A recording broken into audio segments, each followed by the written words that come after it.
Okay, we should be good. We should be live. Probably need to turn off my sound. Yes, as always, I have my sound on my laptop. Never a good thing when you're monitoring your own stream.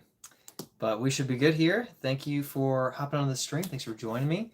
Yeah, welcome to the channel. If you're new here, if you are Doc, then welcome to the Taco American Mexican food poll. We're going to settle once and for all if Taco Bell is good American Mexican food. Very different from authentic Mexican food. They're totally separate categories. Authentic Mexican food is fantastic, but American Mexican food is its own thing. Is it good? Is Taco Bell good? Well, the answer is yes, but we're just going to settle that real quick. Also, we'll probably talk about disc golf a little bit tonight. So thanks for hanging out. Thanks for being here. Looks like we got Taco Bell leading early, but we only have 3 votes. Doc is the one voting for any Mexican restaurant, which is the world's best recipe for getting food poisoning. Steven says there's a place by me called Dirty Taco. Really good. Interesting. Interesting. Dude just says if I don't win, I'm microwaving a taco or a tortilla, I mean. Yep. That's one way to rebel system. Doc says, don't dislike Taco Bell. It's good fast food, but not good food, he says. Doc says, Steven, is that where you get the trash taco? Interesting. Might have been a different place. Both Mexican and Korean. Interesting. Video and audio look great. Did I get a new camera? I did not. But it does seem to look good, so I don't know. It is good. I'm happy about that. Let's see. Steven says, hello. Taco Bell is the only right answer. Thank you, Luke. Appreciate it. Steven says, Taco Bell is spectacular. Thank you. Doc says, do you think Taco Bell has the best Mexican food? Which is a fair question, not the poll question, of course. Separate questions. But the best Mexican food, just period. There's a place called the Taco House in Albion, Michigan, and it has some of the best enchiladas that I've ever eaten in my entire life. And it is a 20% chance that you feel awful for the next 2 days, but it's so good. It is worth the gamble. It's very good. It's understandable if the chefs hate it. That's good. Ducky says, McReady, yay. Old Tuscan enthusiast. I love that name. That's great. Says, what's up, McReady? What's up, guys? Thanks for hopping on and joining. I don't know if you guys have actually seen the most look-alike picture of me and McReady, but it was actually, you can even watch the video. It was the greatest media team covered the Charlotte Roar Open, where I got to play with Paul Uleberry, and I had not trimmed anything. So hair was long, beard was long, mustache was wide, and it was rainy, so like all my hair was just like into the face. It was pretty funny. And that's when I look most like McReady himself. It's pretty good. Let's see. I just did about 45 minutes of putting practice. Amateur Worlds is next week, next Tuesday. I'm going to be traveling on Friday. 13-hour drive. Very excited about that. But I will be getting it. I'm going to be there early. I'm going to be putting every day. I would estimate I probably putted 250 times today. So if I can get 2,000 putts in by next Tuesday, I think I'm going to save a couple of strokes right there. I think I'm going to be up the leaderboard if I can be good off the tee, which lately I've been pretty good off the tee and just missing some putts here and there. Doc says, Brad, I bet you took Taco Bell mild sauce there to put on your taco.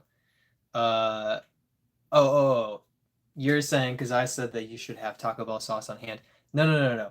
Most restaurants completely take care of the sauce themselves. You don't need to bring Taco Bell sauce into a restaurant. That's silly, of course. But I do have some packets over on the floor just in case, right next to my workstation. So you always have to have them on hand. Ducky Gaming says, how many discs do you have? At last count, I had, I think, 245. That was about 2 months ago, and I've definitely gotten more discs since then. I've given some away and sorry, handed some to a couple of friends, stuff like that. So probably 260, I would say. Probably 260, but right in that ballpark. Doc says, Brad, hope you win and learn what good tacos taste like. Trust me, I will enjoy some good tacos. I'm going to be having some Taco Bell wine in Missouri. Definitely going to happen. So I will be enjoying some Taco Bell. Don't you worry. No fear. 245 seems like a good number, or 260. Yeah. It's somewhere in between. I might be at most 275, I would say, at most. So right in there. Why am I angled so much? Angled too much.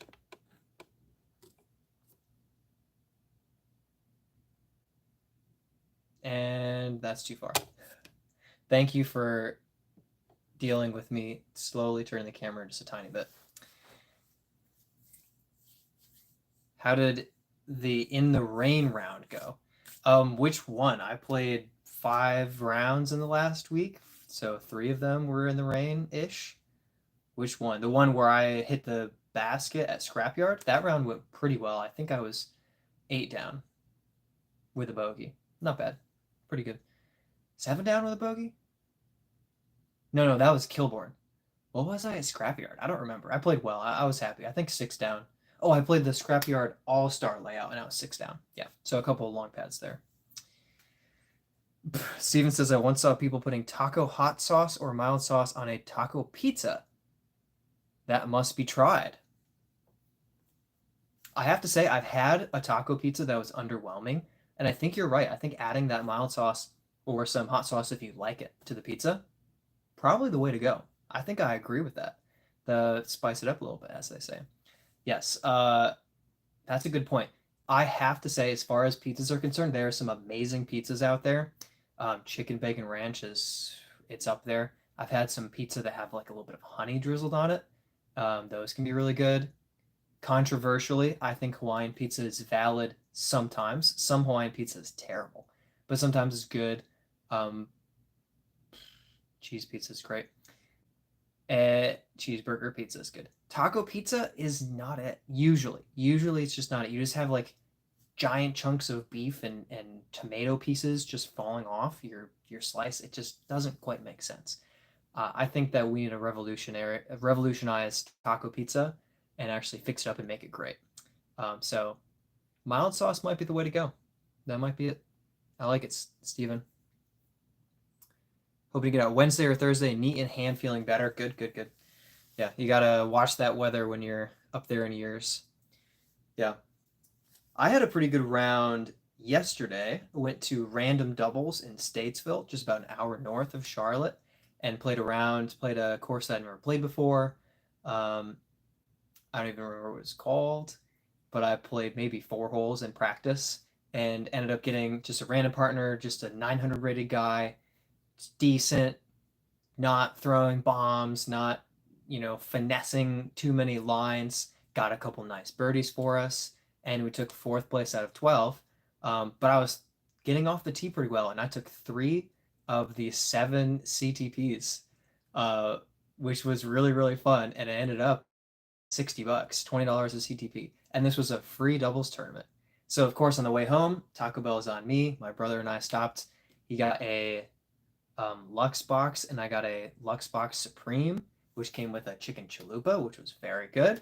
Beefy 5-layer burrito, also very good. 2 sides of sour cream added by yours truly.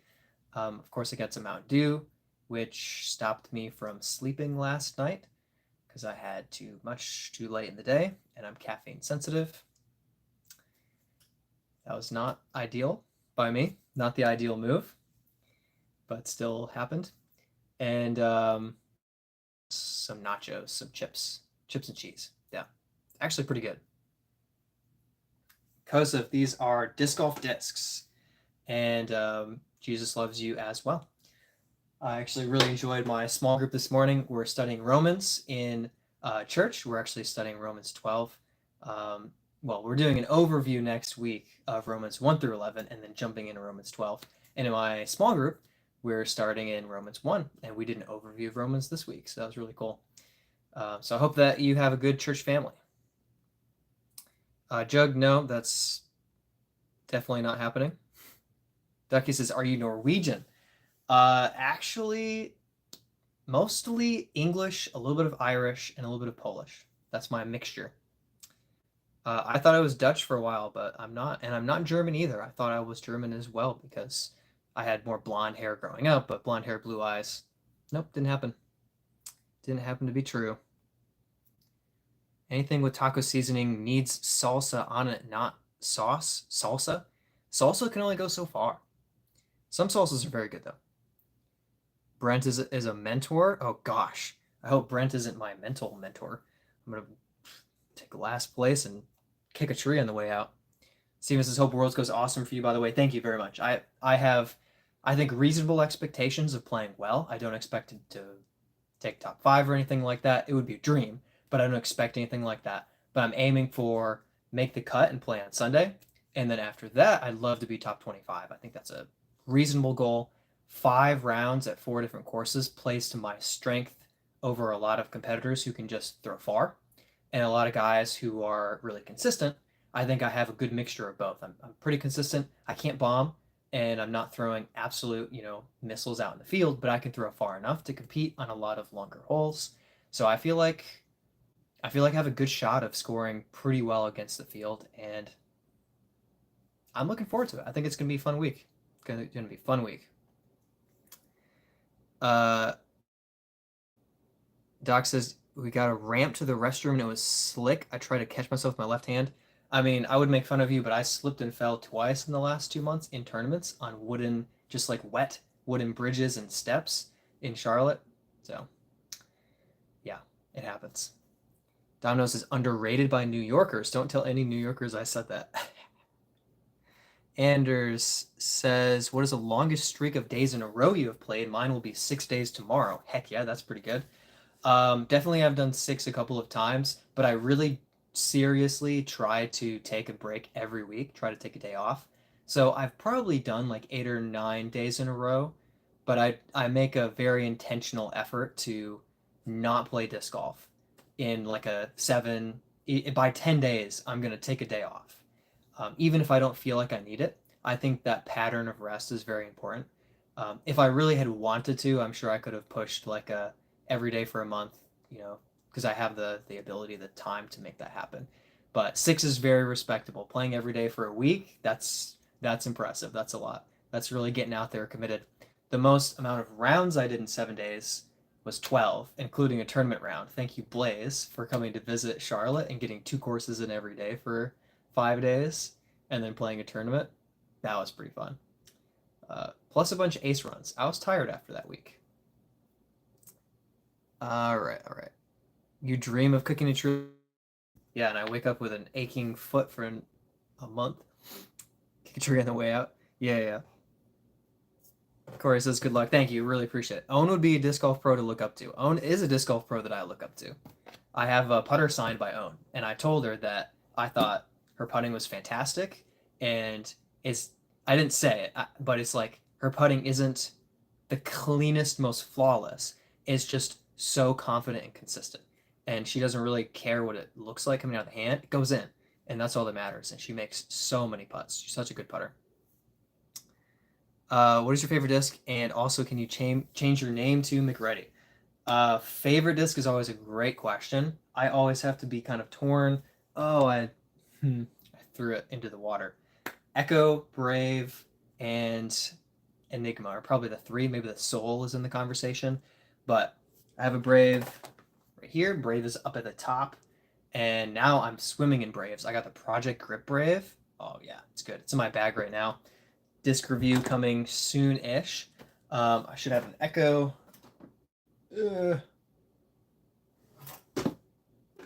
Okay, I can't reach it. Got an Echo signed by Ezra Robinson. And Soul, where are you, buddy? Signed by my buddy Blaze. So those are 3 of my favorite discs. Echo, Soul, Brave. Those are three. Yeah. Tough to choose among those three, but Echo is probably the one I throw the most, just because there are so many 280 to 310 foot holes, especially in Charlotte. So I'm throwing it all the time. And Brave is when I need distance in the woods that the Brave comes out.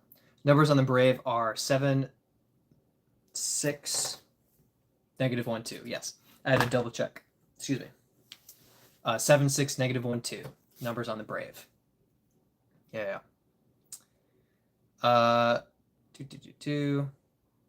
North Carolina clay, have to give up rainy rounds. It's very slippery. You want to be careful in the North Carolina clay. Block says, longest I've hooked back-to-back is like 3 weeks. Dang, kid. 3 weeks. That's crazy. Yeah, I think I could physically like do it, but I've always felt like my best comes when I have rest days. I like to just take that mental, physical break and come back to it. I just think it's a good pattern for me, but 3 weeks is respectable. Corey says, are you making money playing? So right now I'm playing amateur only until Amatuer Worlds, which is next week, and US DGC doubles, which is in October. After that, I'll switch to the professional division. I'll be able to accept cash. So far, I have played some MPO, but I've had to turn down any cash prizes, which is always a bummer. So I've turned down a few $100s, nothing insane. But yesterday, I won some CTPs, closest to pin, and got $60. Heck yeah, Taco Bell money. That was pretty nice. Awesome. Jordan's hopping in. Says, hey, it's Jordan. Where did you get that disc? Wanted to get one like it. Flies good. So, shout out to Jordan. From the brush, from the depths of the woods in Alligator Lake, Florida, Jordan found my Respectee that I lost a year ago, if not longer. I think it was actually the spring of last year. I threw this Respectee and I left it behind. I posted about it on Facebook, and somebody said, hey, I found it. I left it on top of the basket at hole 1. And I was like, I can't leave. I can't go get it tonight. So like the next day I go out, it's gone. I keep asking. Nobody saw it. No one knows what happened. A year and several months later, I get a text during my tournament at the Greater Raleigh Open, the A tier. I check my phone and I have like 3 missed calls, a voicemail, and a text. And I'm like, what is going on? So after the tournament, I call the guy back. Turns out Jordan found the Respectee. So that's really, really awesome. I'm so happy to have it back. Thank you, Jordan. Shout out for sending it in, sending it back to me. I'm very, very happy to have it back. The Respectee is super overstable. It's not really a disc that I recommend to new players, but it is a good utility disc for certain shot shapes, and man, does it skip. It really takes off the ground. So it can be a very useful disc, but it's definitely weird. I don't necessarily recommend it as far as like the best disc to just choose to throw, but if you have that hole in your bag of something wildly overstable that just flares off to the left, the Respectee is a great choice. Make sure you get the right plastic though. I got one to try to like replace it, and it's nothing close to the same. It just doesn't have the same feel to it. It's not that premium plastic, it's the base plastic, and it kind of disappointed me. So it's just on the shelf. But yeah, so make sure you get the right plastic. It is not the basic. So I recommend infinitediscs.com. Probably the best ways to find it. Best place.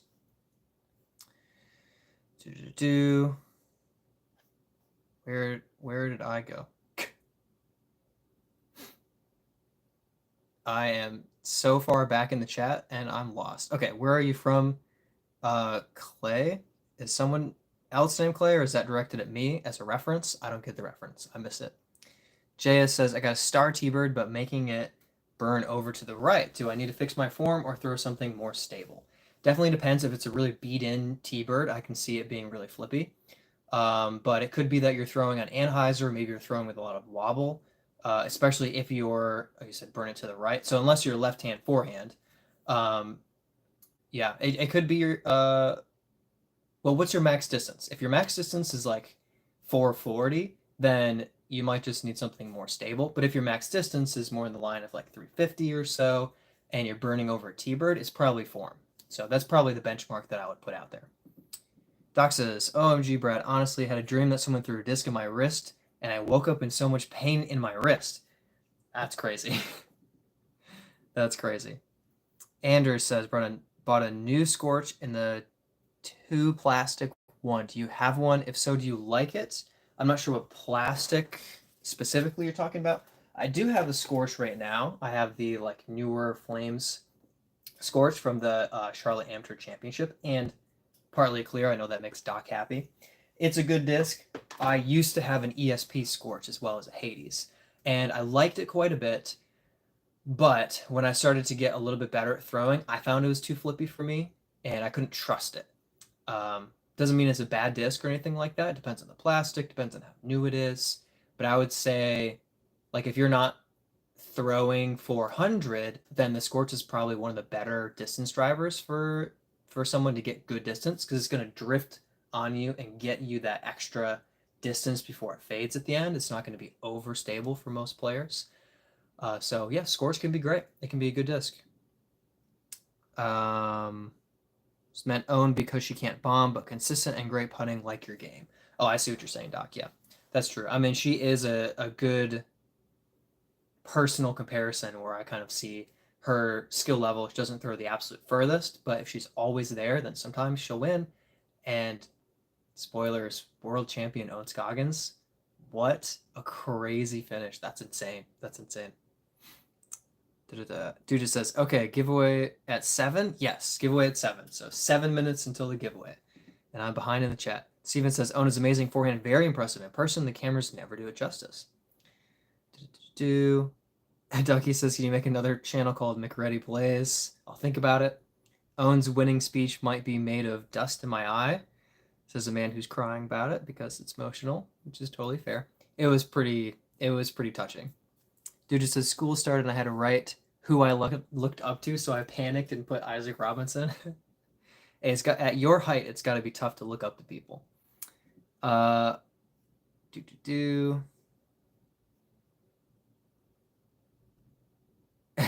Old Tuscan says, what's your best game? Have you ever gotten a hole-in-one? So I have about 7 first throw aces. Maybe it's just 6. I can't remember right now.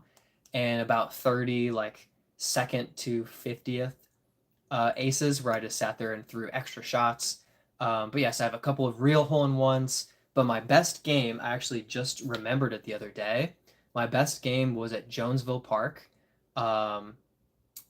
The day before my birthday, September 19th last year, I played the short pads at Jonesville Park and I went 14 down through 18, and I put up the second best score, I believe, of all time on the layout, maybe the third best score on the layout.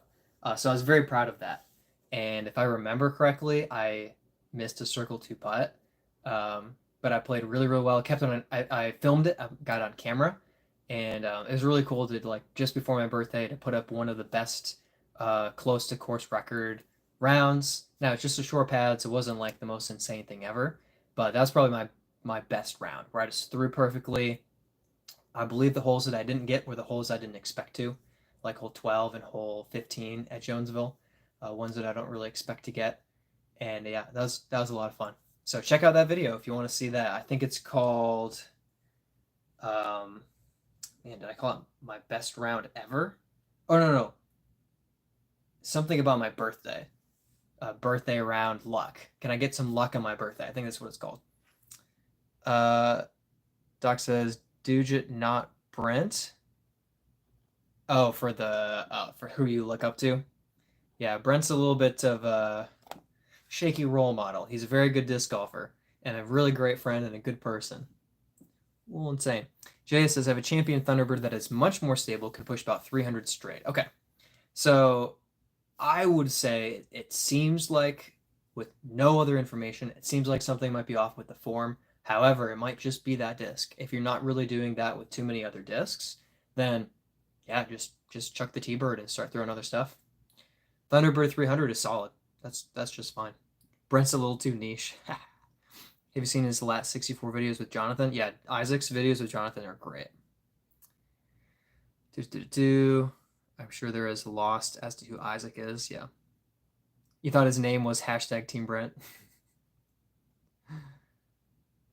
Dude, it says, sometimes I have dreams of finding stacks of discs and get disappointed when you wake up. That's sad. John Stewart says, played one of the worst tag rounds today. That always hurts. when it's a meaningful competition of some sort, tournament, tag round, match play. That's always the worst, to play one of your worst rounds at that time. It's like, what am I doing? Why am I here? One of my rough rounds of the end of the year last year was during USDGC doubles, and I felt like I was just letting my brother down. I was like, what's going on? I'm so bad. It can hurt. It can really hurt. Okay. I'm still catching up to chat. Do you only throw one brand? Good question, Caleb. No, I have 11 different manufacturers in the bag. I have Dynamic Discs, Mint, the Wild Honey is Clash, Latitude 64, Streamline. I have an MVP in the bag at the moment. I have Prodigy in the bag at the moment. I might have Respecty back in the bag. Pro Discus, sorry, that's the brand. Innova, Discrafts, yeah, I've got it. So I am not tied down to a brand. If I had to, I would lean in the direction of Latitude 64 or Discmania. Those would probably be the ones that I would choose. Thought they were plates, yeah, Chuckles. A lot of people think they're plates, but yep, just a disc golf disc collection. Throw them, they go far, hopefully. Where'd the Vulcan go? That is not right. I think that's right. I should have paid attention and watched myself. All right, I won't read that out loud. Nicolas, definitely not the furthest throwing, but the most pure. Yeah, and he does bomb, but yes, most pure, and the putting highlights from Nicolas. Whew, man, he has some just insane. I caught a 100-foot putt from him at Nevin at the Tour Series Championship 2 years ago on camera, and every time I watch it, I'm like, how did he make this? He just lasers it through the woods, missing tree after tree after tree. Just insane. Have you ever thrown the Numble Top? I have not. I don't know what that is. Senecal? I don't know. I have not thrown it. Are you from France? No, I'm from Michigan originally. I live in North Carolina now, presently. September 18th, we're going to set up a happy birthday to Brad Page or something. It's actually pronounced Tucson. Oh, I was reading Tuscan, wasn't I? Yeah, the S and the C were reversed inside my head. Yeah, Tucson. If I had paid attention, I know how to pronounce Tucson, but I was reading Tuscan like Star Wars. How'd you find his birthday? Oh yeah, I said it from the birthday round that I played. Do you know your max distance? Anders says. Max distance is 440 with the Wild Honey right now on flat ground, but I don't throw that at the drop of a hat. That's like my max distance. So normally I can throw 400, but it's going to take a bit of open space. I'm throwing the Wild Honey. I'm giving it, a good amount of power. So yeah, 440 is my max right now, which that's great. I'm happy with it. But the next level of disc golf for me throws 450 without trying. It's an easy 450. And that's something that I have only dreamed of achieving. So maybe one day I'll get there. I think there's something in my mechanics with my timing where I have a little bit of a slowdown and I'm just not generating that snap, that spin at the last second. I'm happy with my disc golf game, but there are elements where I know there's further to grow, and distance is definitely one of the big things for me. That's why we're a team in chat. Also, we can destroy Brad and make this Brent's world. Okay.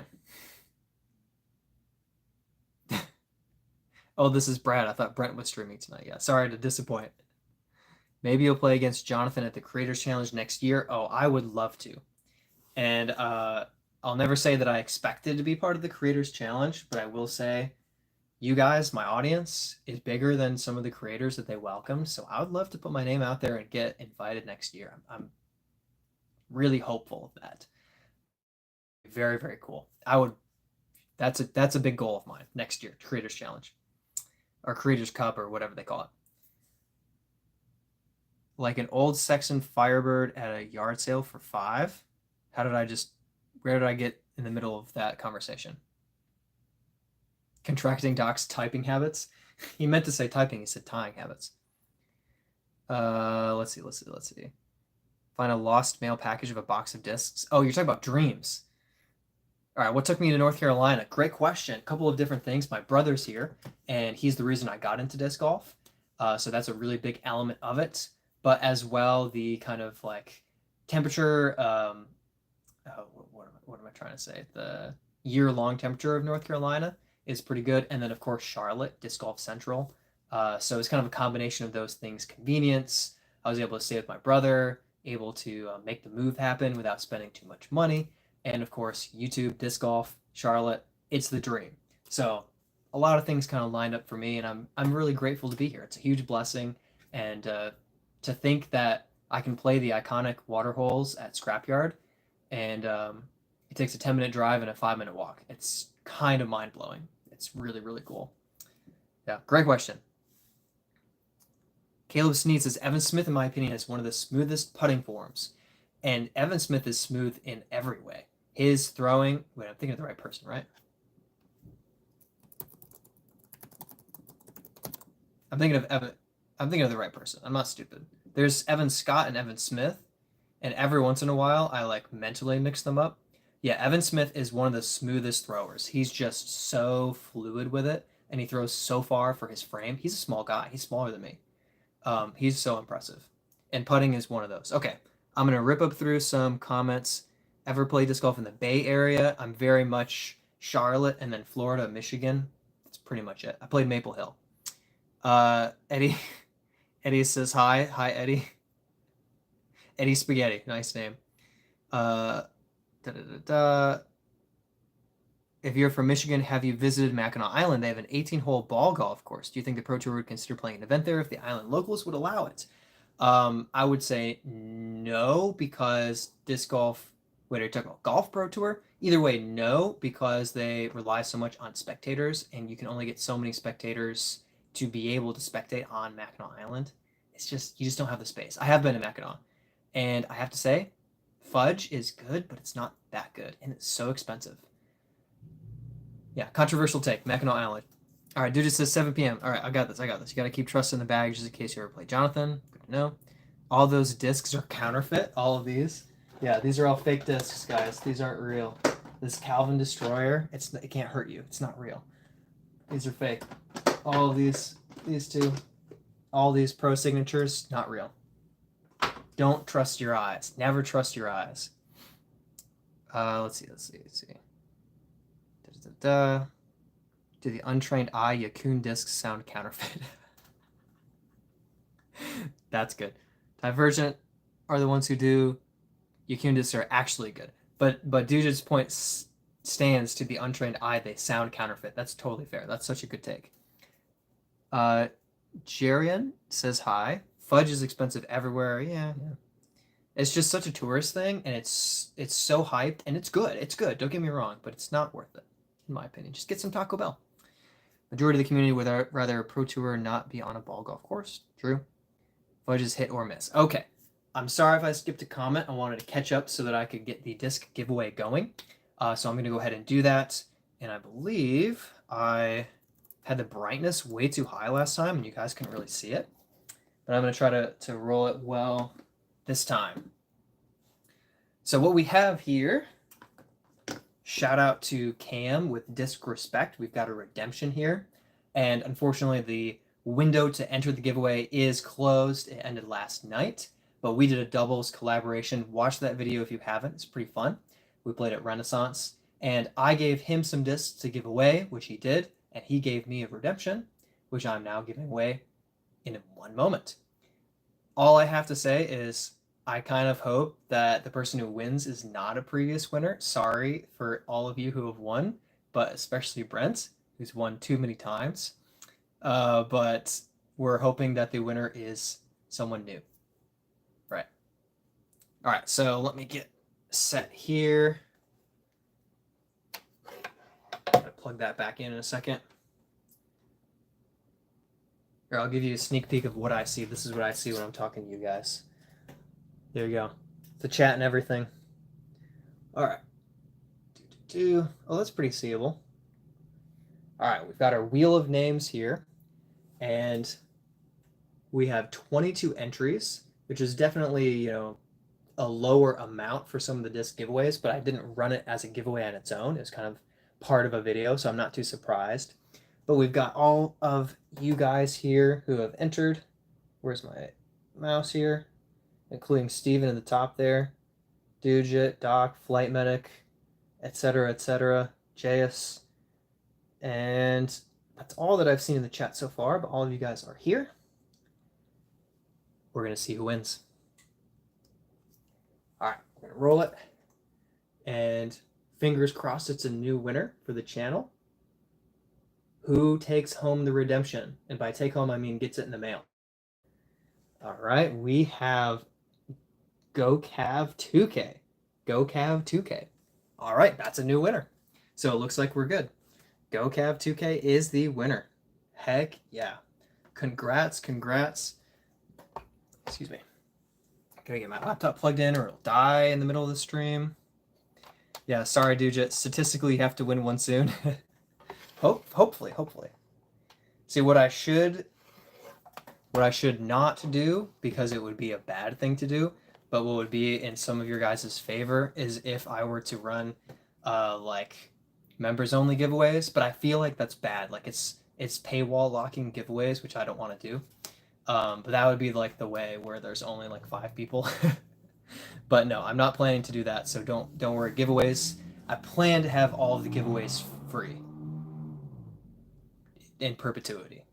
I can't make promises, but that's the plan. Channeling your inner Todd. Oh, I wish that had worked. All right, so once again, the winner is GoCav2K or whatever. GoCav2K, winner of the redemption. So congrats. I will be sending this out in the mail after to the comment, etc. Captain America? Captain America, if he dieted for... I mean, I'm sure he diets, but I don't have any of the muscular structure of Captain America. But I do love it for throwing the discs. And I have thrown, one of my favorite ways to throw a disc is to like grab it with the thumb under the rim and like throw it. It's like a weird, it just feels like Captain America. It's so much fun. What if you did a Discord only giveaway? It would drive more members there. That's smart. I'll think about it. Keep that in my back pocket. Luke says, hey, thanks for hopping on and join us. Luke Mendelssohn.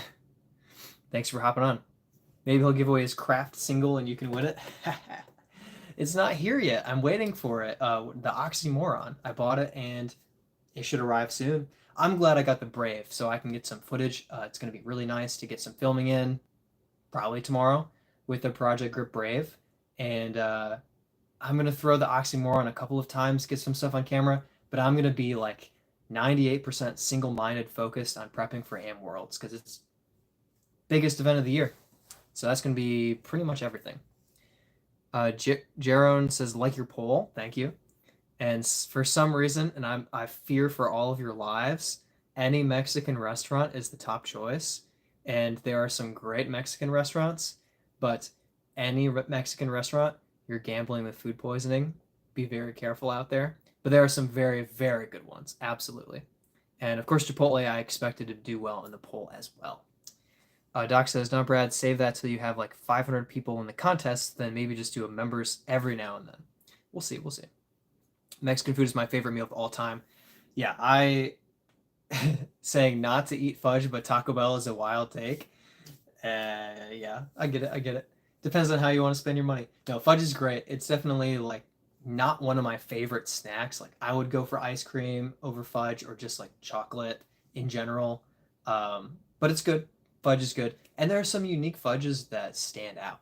And if you make it last, like some people eat like a huge chunk of fudge in the sitting, and I'm like, it's so sugary, it's so sweet. But if you make it last for a long time, it's a pretty nice treat for sure. Captain America's shield would be insanely understable. It would turn over, wouldn't it? That's pretty great. Luke says, good pronunciation, you got it spot on. Yes. Got Mendelssohn the first try. Heck yeah. They have done that stamp on discs. They are so cool. I feel like I've seen a Captain America disc, stamped disc. Yeah. It's been a minute. All I have is America, not Captain America with my Buzz OS, which I haven't thrown yet. What is wrong with me? I've got issues. Flight Medic says, how about Del Taco? It was an option, but I wanted to throw in any Mexican restaurant for Doc's sake.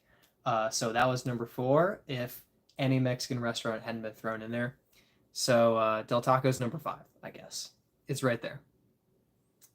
Luke says, tip for using footwork to help my release direction, backhand specifically. Absolutely. So this is like basic mechanics for a backhand are a couple of things as follows.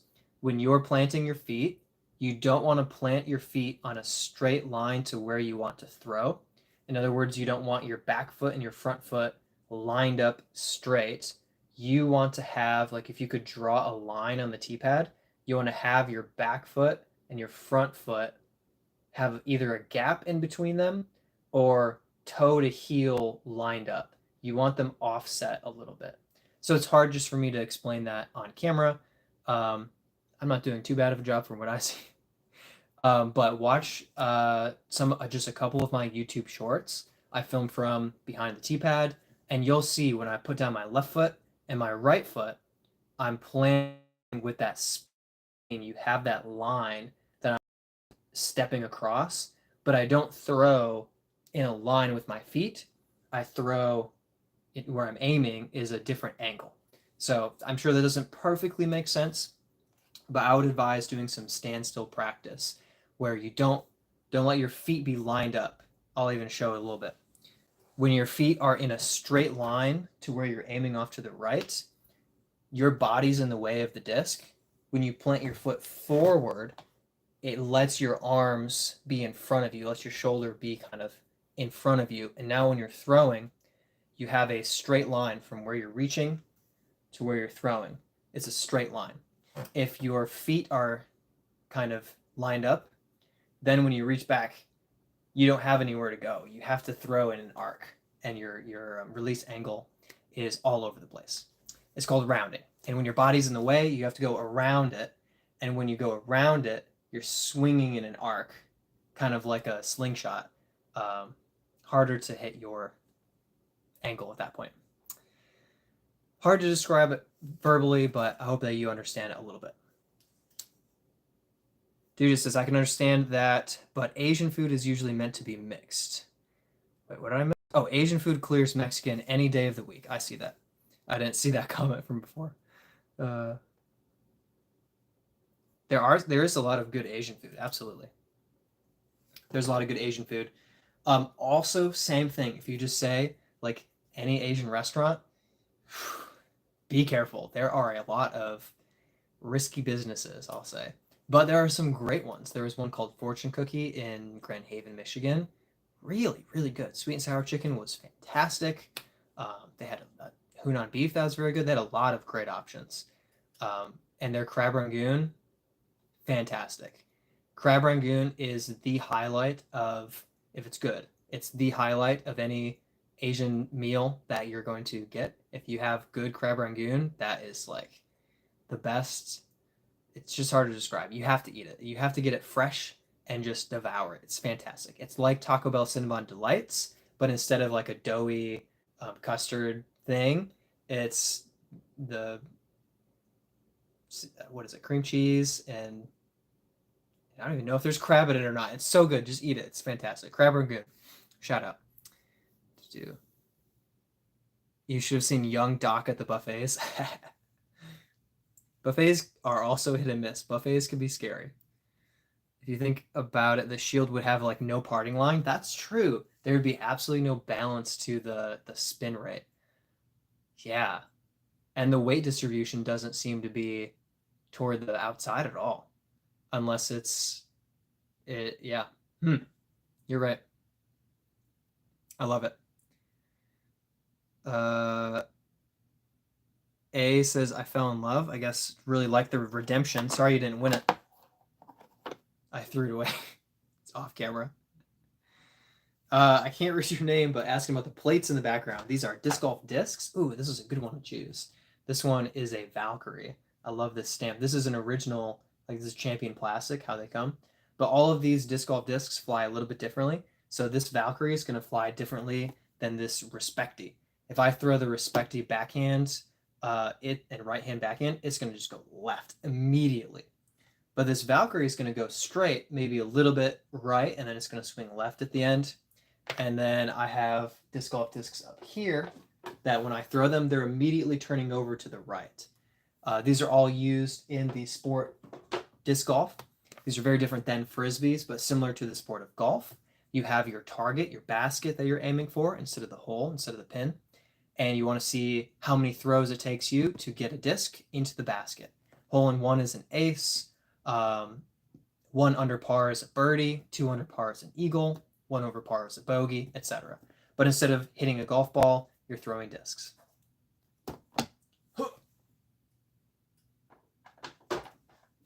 At some point, I'm going to have to reorganize because of all the times I reach back. Have you gotten your hands on the new Zone? Yes, I have not. Zone SS is something I'm looking forward to. I love my Zone. I'm really thinking I'm going to love the Zone SS. I did order a Ledgestone mystery box, so that box opening will be coming to the channel soon in the next few days whenever the box arrives. And Brent ordered one as well. So 2 unboxing videos, I guess, coming soon. I don't know if they have the Zone SS or if it's an option, but I think that between the two of us, we might get a Zone SS. So I'm looking forward to that. Kevin says, I want that Valkyrie. It's pretty stable, man. I don't know if you're going to be able to handle it. It's not flippy. Kevin's out there throwing some backhands with the form I'm trying to teach him. They're starting to go pretty far. So shout out Kevin for throwing some open field bombs at Kilbourne. They do make disc golf discs for dogs. I mean, yeah, you can throw frisbees are better though. Frisbees are better. Like, how do they make them for other than intentionally chew toy discs? That is actually super cool. Shoulder workout while listening to the man, Bradley. All right, Kevin's pumping iron, prepping for this week's showdown, wherever we're playing on Wednesday, probably, or Thursday, I mean, whatever. Frisbees, yeah. So big difference between frisbees and disc golf discs. This is a frisbee. This is what you're going to toss to your dog or play ultimate frisbee, and this is a disc golf disc. Very different. You don't play catch with this. You don't throw this at your dog. You're going to hurt your dog. This is designed to go hundreds of feet. 500 feet in the hands of a professional player, 600 feet. That's what you can get out of something like this Rive versus this frisbee, which is not designed for that distance. It's not designed to go that fast. So there's a big difference. The weight distribution toward the rim in the disc is different than a frisbee, and the flight path is going to be different. So very, very big difference. Much harder to throw far. Can't stand the taste of crab. Yeah, well, I will say crab rangoon doesn't taste like crab. So, whatever it's worth. Luke says, thinking of picking up a Heat and a Leopard 3, both in premium plastic. I've got a decent mid and putter trying to build up my beginner bag. Thoughts on those two? I like the Heat in particular. Leopard 3 is good if you do, I will say, in champion plastic as a beginner, Leopard 3 is not going to turn at all. So if you're hoping it goes really straight or turns over, it's not going to happen. I'm going to say it's going to hyzer out on you. Doesn't mean it's a bad disc, but just to kind of gauge your expectations for it. My Leopard took a while for me to throw well enough to get it to turn. I would say beginner-friendly discs include mid-ranges, particularly flippy mid-ranges like the Discraft Soul or Comet or the Uplink. Those are some great choices. The Echo for more of a straight shot to a little bit of stability. Buzz SS is a really good straight shot disc for somewhat new players who are able to throw reasonably well. If you are moving to drivers, I recommend Brave, River, something that's like 7-speed. I like 7-speed, high glide, understable discs for fairway drivers, and I recommend staying away from anything that's a distance driver. You're really just, at first, you're not going to get that much out of it. It's going to take some time to work up to that arm speed. That's my recommendation. You might find that something flies great for you. Not to throw him under the bus, but mentioning Kevin here, like he throws some discs I would never throw because they're too overstable. But he has a kind of a chop forehand, so he throws a Boss and a Nuco S on chop forehand, and those things swing out and they go pretty far. I wouldn't throw a Boss, not to save my life, unless some type of crazy, I need some huge ground play or something, or I'm throwing so downhill that I need something wildly overstable.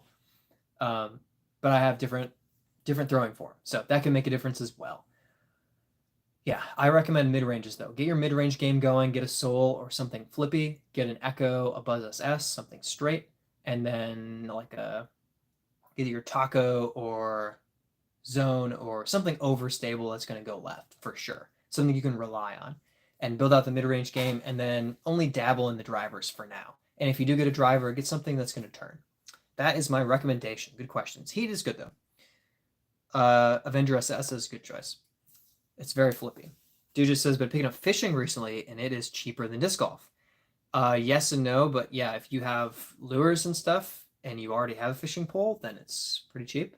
But depending where you are, if you have to buy a live bait, if you have to buy a license, and then of course you have to travel, like you travel for disc golf, but if you have to travel a lot to get to good fishing spots, it can cost a little bit. But if you have a private lake and you have your own equipment, it's super cheap. Depends on the situation, of course, but yes, fishing is fun too. It's like you can fish for fun or you can fish to eat, and both of them are enjoyable in their own right. Bluegill are delicious. Doc says, Luke, great discs. I'm sure Brad will agree, but check out Dynamic and Latitude 64 beginner discs. Dude says, isn't a Zone SS basically just like a tempo but a 4-speed? I'm not sure yet. I haven't actually had the pleasure, but I can see it, but I think it's going to have a different, I don't know. My expectation of the flight is,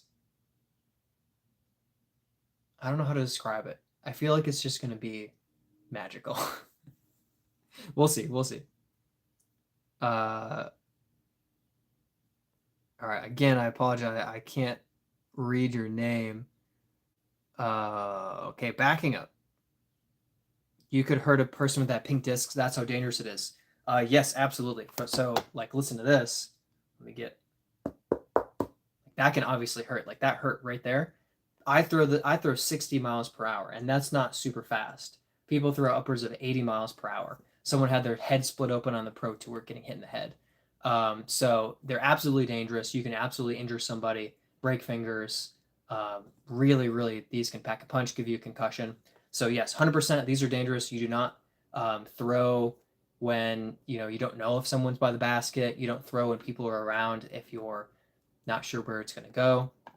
You don't take risks with it. Yes, they're very, very risky, for sure. Oh man, I am falling behind in the chat. Work at a pharmacy and feel exhausted and manipulated. That really sucks to have that type of job situation. I'm really sorry to hear about that, man. I hope it gets better. Feel like the Zone SS would be kind of like a beat up Envy, but straight as an arrow. When I'm very down to try. Or if it's straight as an arrow, I'm very down to try. I'm interested. Jay Norris says, what's up, man? Thanks for hopping on, Jay. Appreciate you hanging out with us and being here. Kevin says, Bradley, tell everyone about hole 16. Birdies from both of us. Epic birdies. Yes. We played Kilbourne the other day on Friday. And if you ever played Kilbourne, hole 16 is this like uphill. There's just a handful of trees in the way, but it's 390 uphill. And it plays so far.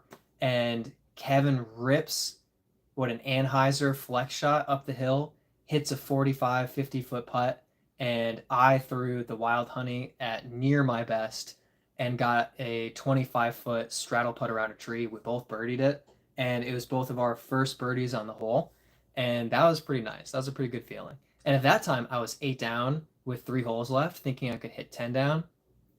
I stayed at, what did I drop to 7 down? Yeah, I bogeyed. But that hole was great.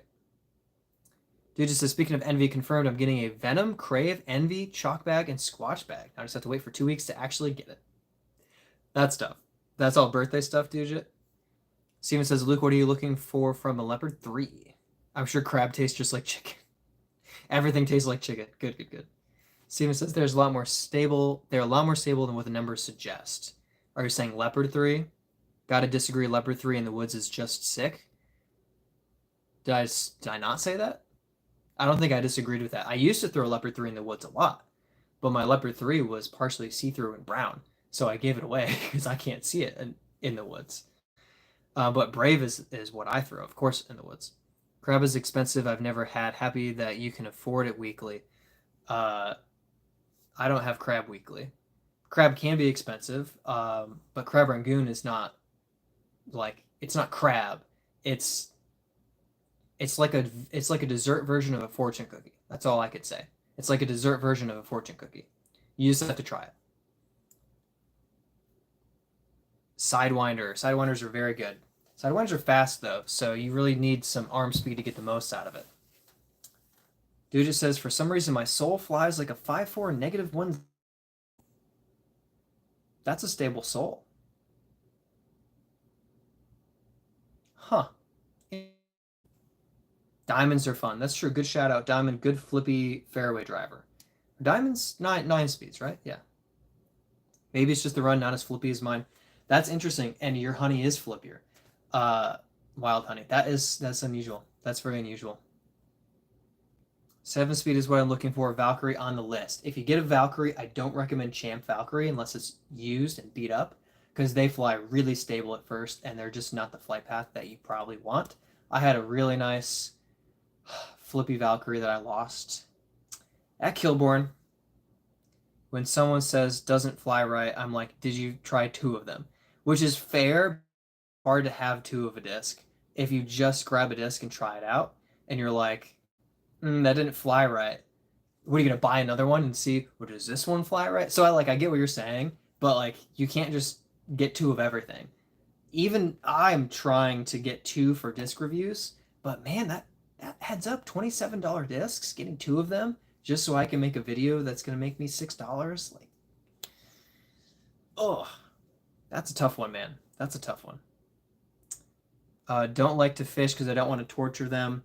Fish are not tortured. Catching a fish and eating fish is not torturing. It's not animal brutality. Just like hunting, you shoot a deer, you're not torturing animals, you're killing them for food. And if you catch a fish and release, you're not torturing it. They're just fine. They don't feel pain in their mouths. So fishing for sport is not some type of barbaric thing.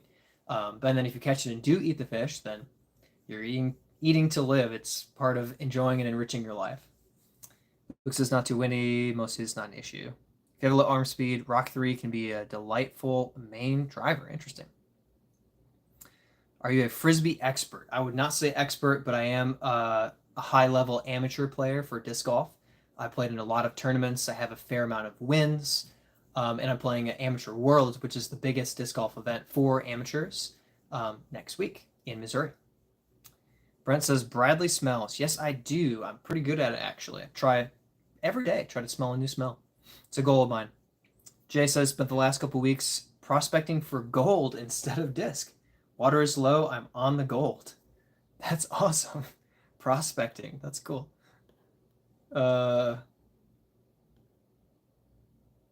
Luke says, 150 grams, all about fun at this stage. Less than 10 rounds in. Super new. Okay, yes. Very new. Just keep enjoying it, man. Just keep having fun.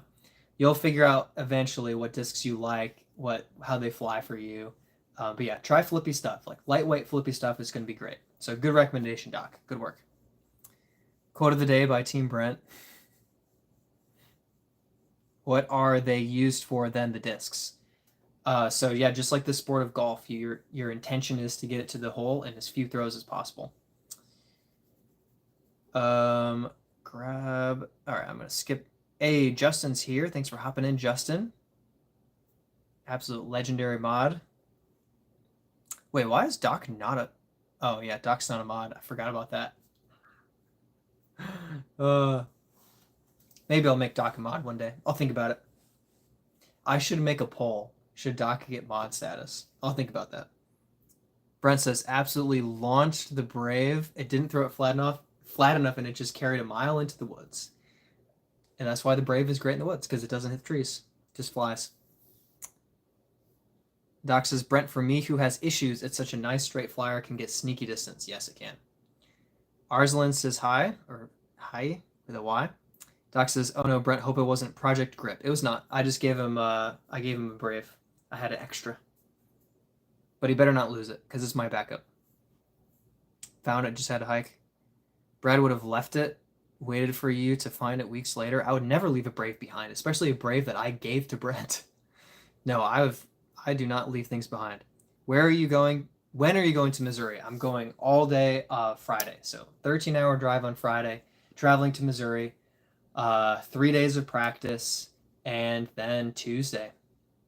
Tuesday in a week, in 2 days, Am Worlds begins. Very excited. What's a leopard 3? Leopard 3 is a type of disc golf disc, and each disc, like this is a rive, this is a sweep. They fly differently. So if you throw them the exact same, the sweep is going to fly a certain distance, and the rive will fly a different distance, and it's going to go to the left sooner or further. So different discs have different flight paths. So kind of like with golf where you have different clubs to hit different distances, that's the same idea, but with discs you don't just have distance, you have shot shape. Is it going to go right at all? Is it going to go right a lot?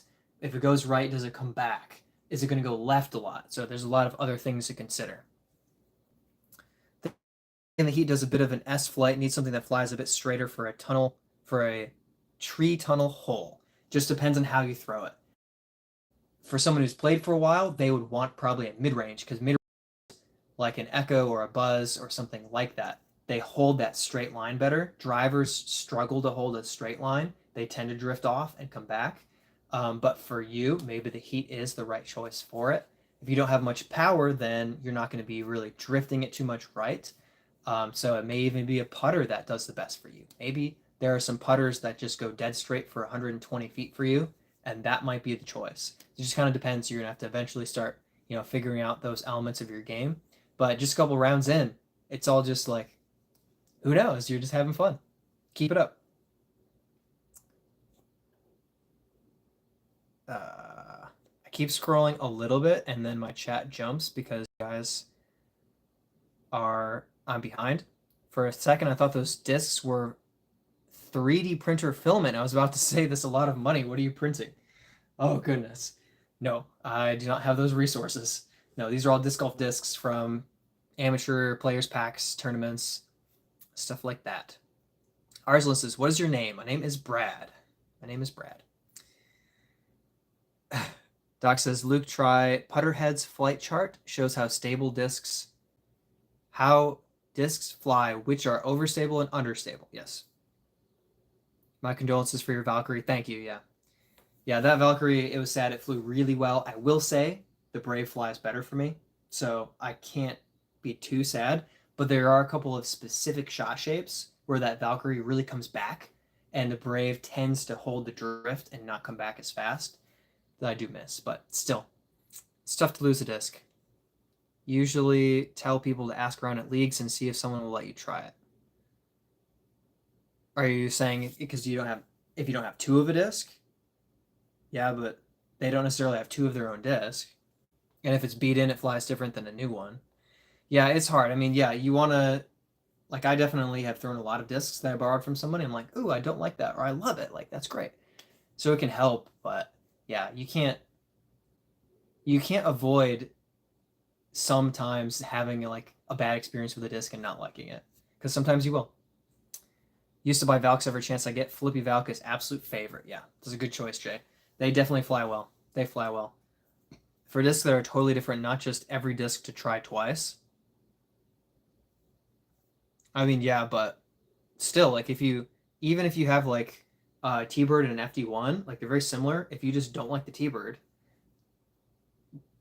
you can't just get a second one and be like, but do I like this T-Bird? So anyway, I get it.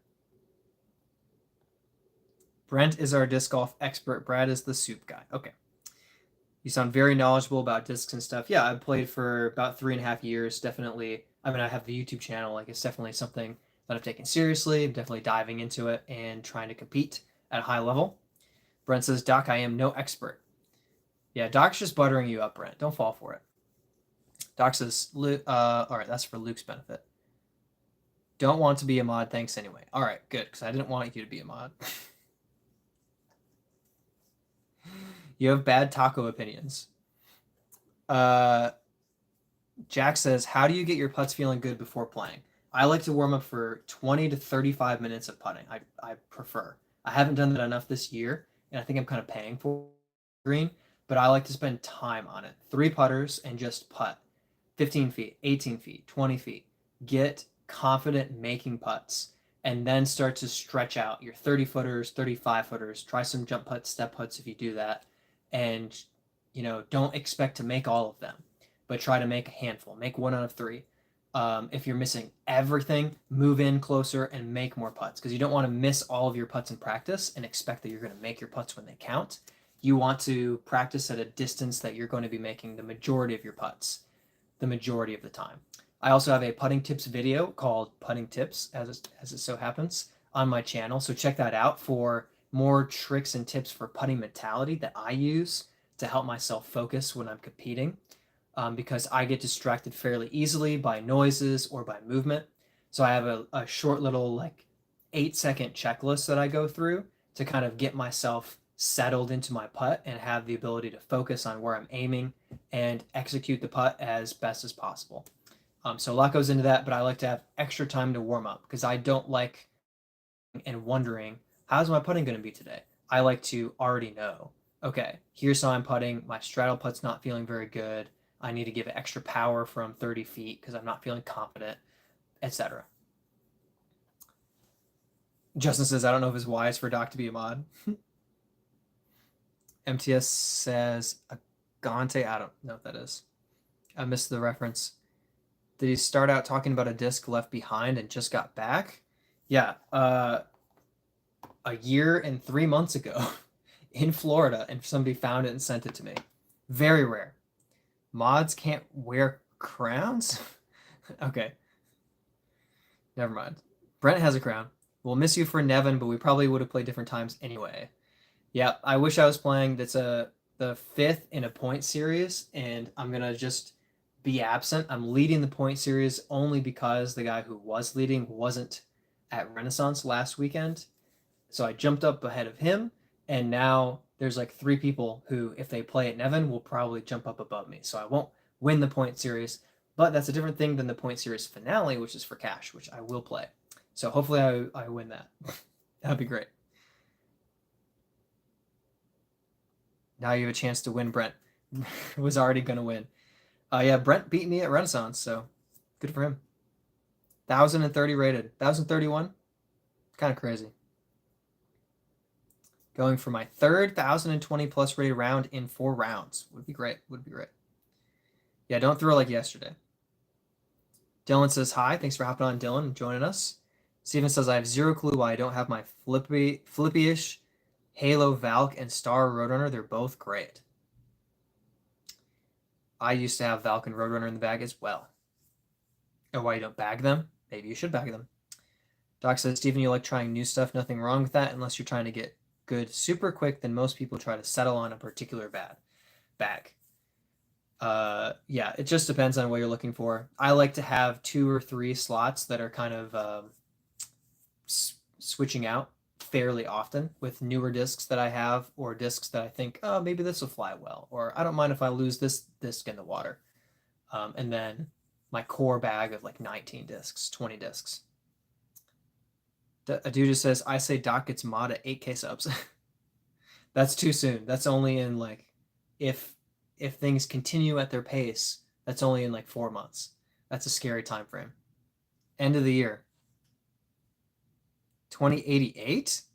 Doc, you're lagging on the math, my friend. I get 300 to 350 subs a month. That's kind of the average of the last year and a half. So that's kind of the pace that I'm putting up at the moment. So yeah, that could be December. That could be December. Dude just says, you got to earn a bit more, and I want to enjoy my time before the Doc Soupocalypse. It's good.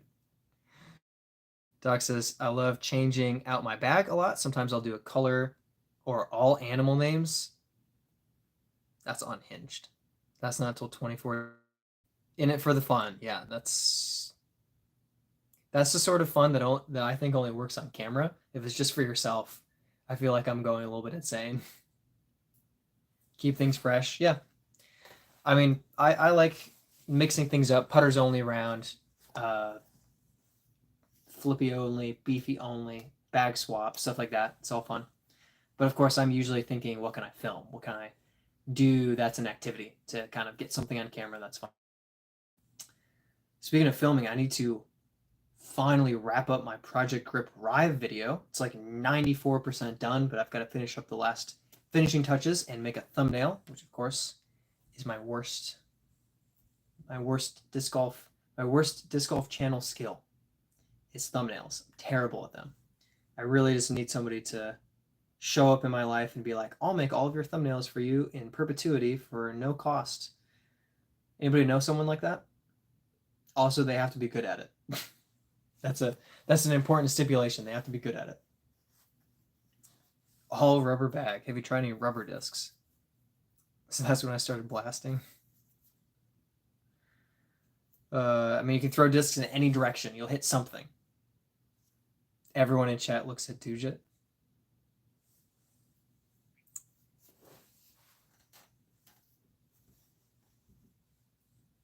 I am thirsty. I'm gonna get some water.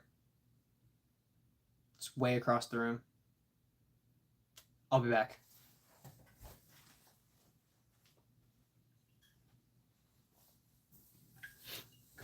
Okay, I'm back. S says, do the nightmare stop? Depends on what nightmares you're having, but I'm sure you'll be okay.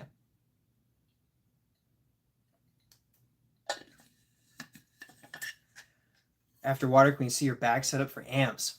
The bag is in the garage. I don't have it set up for AMs yet. So I would say okay, so here's what I'm going to do. I have everything normal in the bag. I have Taco, Soul, Echo, Brave, Enigma, Cap Wrap, Hurricane, Keystone, Wardens, more Wardens. I think I have 3 or 4 Wardens in the bag right now. 3 Wardens in the bag right now. So kind of like all the normal mainstays, and then Zone, of course. And then I'm going to have extra discs that I'm just not sure if I'm going to need them. I'm going to take some Rives. The Project Grip Rives are going with me. Relativity is going to be Relativity. I'm going to take, of course, I have the Wild Honey in the bag. I forgot to mention. Goes forever. I'm going to take some spares of certain discs just in case I'm throwing them across water or there's a chance of losing them. And I'm just going to have to play the courses and figure things out as I go. What I can say is I am planning to live stream while I'm there. So a buddy and I are going to have an Airbnb in the area. And I'm planning to take both Sunday evenings. I'm planning to make the live stream happen. I can't guarantee how long I'm going to be able to stream for, but I'm planning on at least like an hour to be able to kind of give a recap of my practice. And then the next week I'll be able to give a recap of the tournament. So I'm planning to do that, and I can keep you guys updated as to what my bag is probably going to look like for the weekend, what I'm feeling about the different courses, what I'm hoping to score, what I think the field might be able to score, what the hot round might be at certain courses, and how the putting is feeling, because that's going to be big. So I'll keep you guys updated. I'm going to take you with me. I'm planning to get some practice rounds filmed, which reminds me I need to clear my phone storage so that I have space for filming practice rounds. Got to do that. But I have a few days for that. That's good. Yeah, I'll make that happen. But yeah, so bag is not really set, and I have never played any of the 4 courses. I'm playing 4 brand new courses, and it's going to be completely new. So I'm going to go in with my bag and a few spares and try to play a hole and be like, this is the disc, or I don't have this disc in the bag. I need my X4 to flip over forever. Dude, he needs YouTube pictures or something. Yeah, thumbnails. You should give the Grace a try. Project Grip Grace. Disc review coming soon. I have it mostly, well, I have the throws filmed.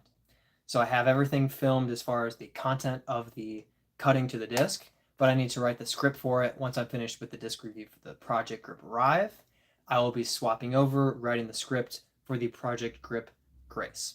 So coming soon, and then after that, the Project Grip Brave review will also be coming.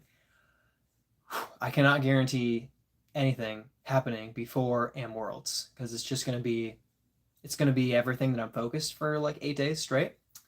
Yeah, that's going to be happening. But I will get things out when I can, and I might even be able to get like a practice round out in the middle of things just because it's not going to take a lot of brain power to just cut and plop it on online for you guys. So yeah, it's going to be an interesting week. Thumbnails, not artistic in the slightest, so I'm not your best. Yeah, that is me as well. Yeah. The artistic, well, it doesn't help having partial color blindness, doesn't help either. But yeah, thumbnail, color balance, design, not really my strong suit. How many discs not in the bag are you planning to take? I guess 50? Holy smokes. No, I'm not taking 50 extra discs. I'm taking 22 in the bag and probably 15, maybe 20 at most, extra discs. So yeah, probably 15. There's just not that many shot shapes or spares. I don't anticipate a lot of water carries unless I do some research and find that there's a lot.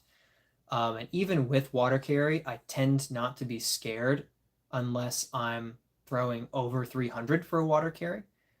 So I'm not overly concerned with losing a disc in the water, but anything can happen. So I'm going to have a few extras. But yeah, I don't anticipate more than 15 extra discs going with me. I guess I might take a stack of putters, so I might have to increase that to 25 by adding 10 wardens to the stack. 15. Yeah, why would I need more than that? This is a great question. Is your goal to be a touring pro, or do you just enjoy playing the sport and competing? That's a great question. So I don't truly have the goal of being a touring pro for a couple of reasons. I don't really want, let's assume I could get there, which is an assumption. I don't really want that life. I don't want the travel for half of a year life. It's cool, it's interesting, but I don't actually want to live it. And I don't think I could do the YouTube channel and tour, and I don't think that's realistic. I wouldn't be able to connect with you guys like I do.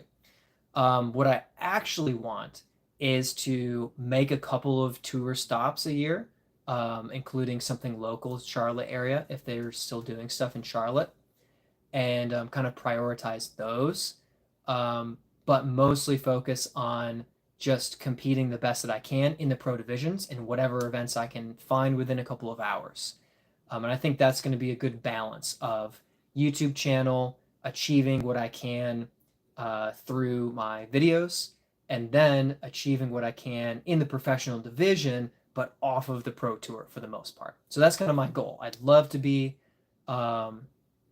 making it to some of the pro tour events, but my main goal is cashing an MPO around the Charlotte area. That's the main focus for me. Yeah, or wherever I live or travel to. When are we getting the Brent live stream feature? That's a good question. Brent is probably willing, but I definitely can say he doesn't have 3 free hours on a Sunday night. So he wouldn't be in for a whole stream. I think I need more experimentation with hosting a guest on a live stream, because going live together is a very rudimentary feature with YouTube. So I think I would have to figure out how to vertical live stream with OBS and add a second input screen to get kind of someone in for an interview. And getting the audio is going to be probably the hardest thing. SD card's pretty cheap. Can you just change it out for the tournament? SD cards are kind of cheap, but I don't mess around with extra storage. I have 256 gigabytes on my phone. I just need to delete old footage. It's just a constant problem. I'm filming 30 gigabytes of footage in a day easily, just for a casual round. Well, not every casual round, but if I'm filming everything in a round, and I'm using 1/3 of those clips I'm using for a YouTube short, and then I don't delete the original clip, I don't delete the short that I edited out of it, and it's just sitting on my phone. So periodically I just have to go through, and usually I have no problem just deleting 15 to 45 gigabytes of stuff from my phone and freeing up an hour and a half of footage space. And yes, those ratios are quite close. 45 gigabytes gives me about 2 hours, and maybe at most, hour and 45 minutes of footage, because I film in 4K. By the way, second week now, how are you liking the project grip? So it's all going to be in the disc review, but I will say I like the plastic. I appreciate what they do with it. I am correct in our last discussion. It isn't just weight distribution of a different plastic on the edge, like the gyro. It is a full coating. Bottom and top of the disc is all one plastic, and then that inner core is the premium plastic. Well, they're both premium. The higher torque resistant longevity premium plastic. So it feels amazing and it lasts for a long time, which I absolutely love that. So it is great and they feel good in the hand. They rip out of the hand. They do good when the disc gets a little bit moist, a little bit wet. Still maintains a good grip. So love the Project Grip. Steven says looking forward to the reviews. Hopefully they're good. If he posted those 8K would be in like a day. If I posted the Project Grip reviews, yeah, we'll see. Or if you're talking about better thumbnails, I don't know what you're talking about. The second person I know that's colorblind, yeah, I have a brother-in-law that's colorblind, but my affliction is not true full color blindness, but there's a bunch of shades that look the same, and that makes it hard for design because I'm trying to pick things that balance each other, and there's a lot of like precision with the shade that you're using to make something pop or to make something contrast, and that's really hard for me to find. All of that stuff is just difficult. Sneak some dragons in Brad's bag just in case. Throw your soul over the water at scrapyard. I do. But that water, I only throw that on hole 8, never 9. And 8 is only 180 feet of water, maybe 170 feet of water carry. So I never fear for the soul. But I'm definitely only throwing putters for the birdie there. It's definitely an ace run with the soul. Yeah. Putter's not deep. Kind of, Matty O used to do kind of East Coast Disc Golf Pro. Yeah. You kidding me? That's like the dream life? Are you talking about on the Pro Tour? I mean, there's elements that are great, but the reality of today I'm traveling 16 hours. Then the next 3 days, I'm just playing the same course over and over and over again. And I'm competing there for 3 days. Like, that's an amazing experience to do. And then you're like, now I'm done and I'm exhausted. And my dog and my girlfriend or my spouse, like, we're also trying to compete at the next Pro Tour. And we're traveling across the country again. And we're doing it again. And then the next week, we're doing it again. And the next week, we're doing it again. Like, oh, that's not what I like. I enjoy the ability to have a friend say, hey, do you want to get around in? We haven't hung out in a couple of weeks. And I'm like, yes, I have space for it. I'll edit in the evening instead, and let's make it happen. I like being able to go to my church every week, year round, with exceptions when I'm traveling for stuff. I like to sit in my own room, in my own comfort. I like to be able to play a video game in the evening to relax in my own space. And the reality of constant travel is exhausting to me. And I know that some people thrive on it and enjoy it, and there are perks to it, and there are things that are great about it. But the other reality for me, which I'm fully aware of, is that it would literally have to be everything in my life would have to be me paying for coaching, training, focusing constantly to be competitive on the Pro Tour, and I still would probably not break the top 25, which means that I would not realistically actually make a living from the Pro Tour. I would have to get it elsewhere. I'd have to try to do the YouTube thing on the side, and that would be an absolute nightmare. Traveling, editing, posting, competing, practicing, training, trying to eat well. It would just be an absolute mess.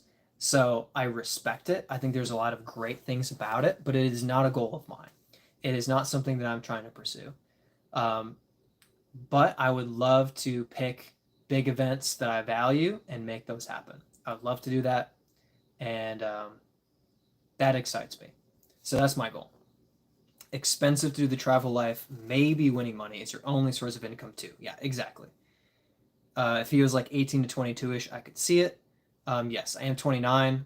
Not 30 yet. Thank you, Doc, but I'm going soon. But yeah. That is another element for me personally is, yeah, I've only played 3.5 years. I am 29. Like I'm not going to I'm not going to have another 10 years of just getting better, period, because I'm 18 to 28. You're just going to get better. 28 to 38, I'll probably get better, but it's not going to be the same type of pace. Yeah. You guys could just be in the same room. Yeah, we could do that. That would be complicated for filming purposes and sound. It wouldn't be terrible, but it's possible. It's possible. I could definitely have Brent featured, but yeah, maybe it'll happen. Sounds like you need a portable drive just for disc golf videos. I really don't think that it's an actual need. I have the space for it. I just have to keep up with it, and I don't want to have my drive, like I don't want multiple drives just cluttered with stuff. I have external storage that I transfer stuff to when I edit on my laptop. So like that's not the issue. The issue is that I just do a lot of filming, and I don't want to mass delete things because if I have a 6-minute ace run video, um, but I hit the cage once, I want that clip. But if I'm not going to post that video for a week, then that's just going to be on my phone for now. And so I just have to go back, grab that clip, schedule it for YouTube, delete that video, and that frees up a ton of space, just like that. But yeah, it's just part of it. I don't think a solution is more places to store more footage, and then I would have even more fragmented. I filmed this, and this in 30-minute spread of video here, and this, and this on 45-minute spread of video on this storage device. And now I'm going to go find a clip that I want to post on YouTube. Like, it's just not what I want to do. The benefit would be for a full filmed round where I'm just transferring everything straight to the laptop. That's true. That could be of benefit. But even in that case, I usually want to take shorts from it. I usually want to clip YouTube shorts from it. So I prefer to have the original on my phone because it's still kind of annoying to create a YouTube short and post it on a laptop. It's obnoxious. So I don't prefer to do that. I like it having originally on my phone. Yeah. Steven 7 Samurai. Sorry. 7 Samurai says, makes sense. Tour life seems like half a year of sleep deprivation and jet lag. Seems costly. Yes. If you're the best, or if you want to be the best, have at it. Go after it. I know my limits. I know I'm not at that level. And the life that I want with the friends and family that I have and that I want, it's not compatible at my age with that and my talent level. It's just not, those don't all intersect with go on the tour, Brad. But I respect it, absolutely. And anyone who has that aspiration, I don't want to dissuade anyone from dreaming of it or enjoying it. But yeah, for me, it's just not, it's not where I'm headed. It's not the goal. The Brent video would get you to 8K. Oh, that's what it would. Okay, yeah, no, it wouldn't. Imagine being 18 and 25, getting to travel the country and the world, getting paid for it. Dude just says, I'm young, I could handle that. And I bet you could. And I bet you'd enjoy it more. I bet I would have enjoyed it more 10 years ago as well. Although it doesn't match my personality as much, but certainly a lot more so 10 years ago than now. But you got to finish college first. I will say, Doc, I had always been a everyone should go to college person until I got out of college, and I realized that I'm no longer an everyone should go to college person. I value college, but I value it properly now. I think college is only beneficial for certain professions. If you know what you're going into, it's great. If you don't, it is so expensive. It is just debt, and it's a lot of time. It's a lot of time. And if you go to a trade school instead, and you're actually equipped directly for working your field, instead of now you can put BS on your resume, literally. It's just maybe go to Liberty for Brent and the disc golf. There you go. Matthew says there's someone behind you. Yes, it's a disc golf disc. It's called the Excite. Isn't that exciting? Dude just says plus I'm Christian, so it lines up. That's perfect. Yeah, absolutely. Yeah, I mean, Liberty is great. I haven't had experience at Liberty personally, but Brent had a good experience. I think he met his wife there, and that's really adorable. And their baby is adorable, so there we go. And he played for their disc golf team, and he was pretty good back then. And he's better now, but he was quite good. And if he had been able to really stick with it, that would have been pretty impressive. Brent being able to have played for the last 10 years would be like, whew. He would actually dominate me instead of beating me sometimes. Doc says pros struggled. Very few did it full time. Usually jobs they could be off in the summer. Lived hand to mouth and tournament first prizes, hundreds of dollars, not like today. And even with the old days struggles, you could win $75 a week and make it work. Like that's insane. Like that doesn't get you can't do that now. Even sleeping in your car, that's just gas money. And you're not getting multiple states away. You're only getting from North Carolina to South Carolina. So it's like it's a different thing, but I don't think it's necessarily easier. I think it's more there are more people who can do it, but I don't think it's easier for the 25th place Pro Tour player. Dude, the sponsors do help some with getting a van RV sometimes. Anyone ever think about the often forgotten popular pros like Eagle and Simon kind of? Yeah, I mean, well, they're successful in their own areas because they do lean into the social media stuff, they do lean into the YouTube, and they both sell a lot of discs, especially Simon, and they're featured with MVP videos. So while they're only succeeding to a certain amount on the tour itself, their brand is successful because of what they've built in the past and what they're continuing to do. It's just not always lead card. And that's something that you need if you're not top 10. If you're not top 15, I think that's what you need. You need something else. And they do a good job of that because they have something else. And they have their past and their brand, so they're going to sell discs and they're going to make money.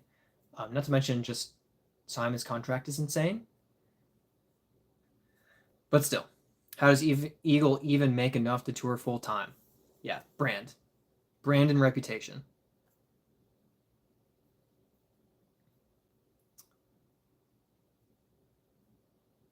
He still does clinics, probably. With Ben's expos, I imagine in the future a lot of older pros will start going and signing stuff for money. That's cool. I know, but we not got to get Dugin in college. He's too smart not to. That's the thing that I used to think intelligent people should go to college and they'll really benefit from it. Sometimes there's college is no longer a blanket benefit. Period. It's not like if you go to college you are more intelligent, more educated, more informed. It's no longer true. There are a lot of crap fields, crap degrees that don't do a thing for you and don't actually help you advance in a career path. They don't take advantage of your intelligence and equip you for a more successful life. I had a great college experience because what I was studying was youth ministry and biblical studies.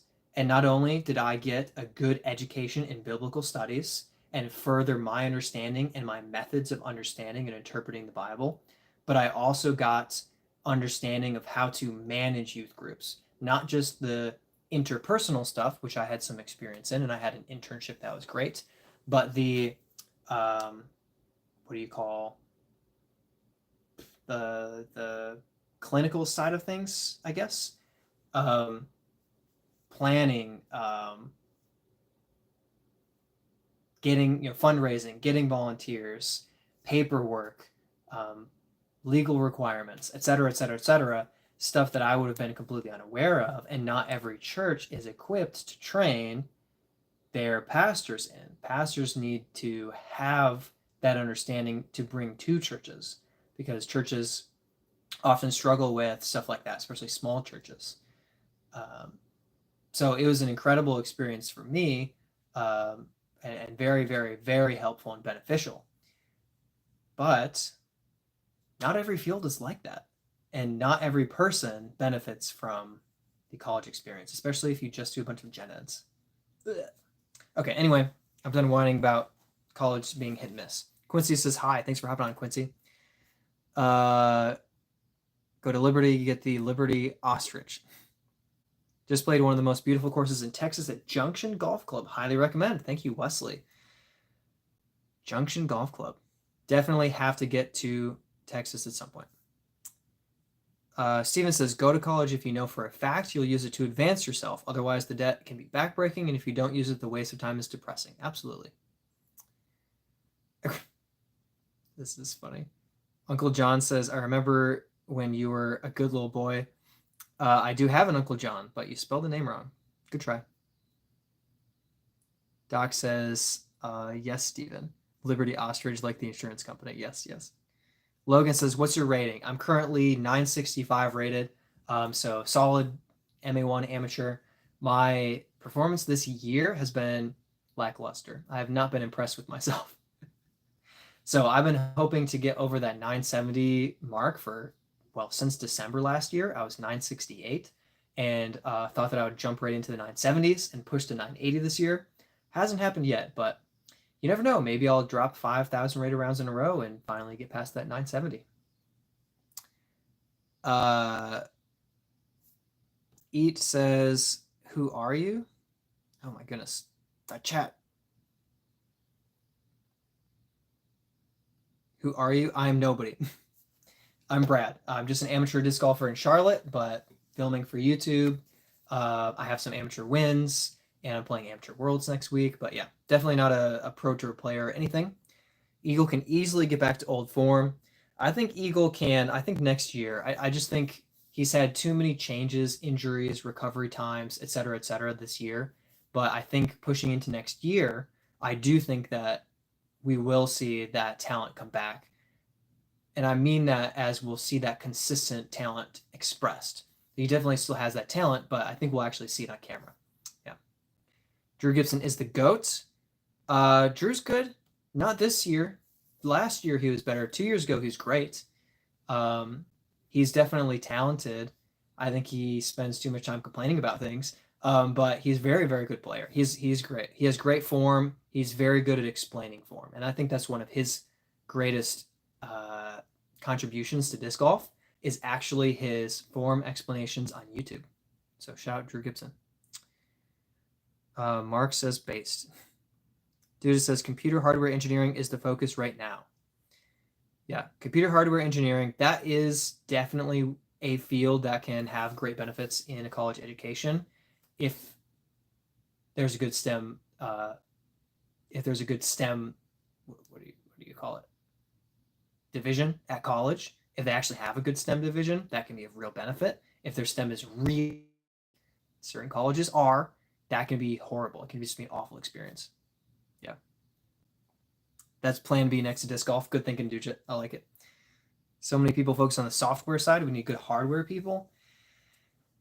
That's hard because I even went to, what do they call it? Career Center and this is 13 years ago. I went to Career Center and I said, I'm interested in fixing computers. I want to take them apart. I want to fix them.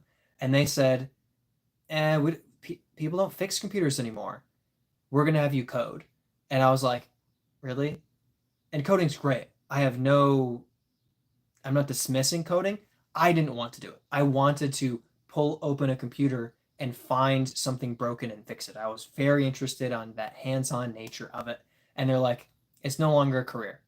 So yeah, we need hardware, but even career centers 10, 12 years ago were saying we don't need most people doing this. We need software. And it's still true. Eats says, Dude, are you pro? Dude is just a bomber of an amateur. Yeah, we're not saying full name. Doc says, feel you hardware can contract in the off season and take off during disc golf season. Interesting. Work for some pros getting their stuff running to live stream and stuff on the road. Live near Purdue, so that's pretty good. Nice. Not near, but in the same state. Brad's doing everything he can to get Duja to drop out of college. Not true.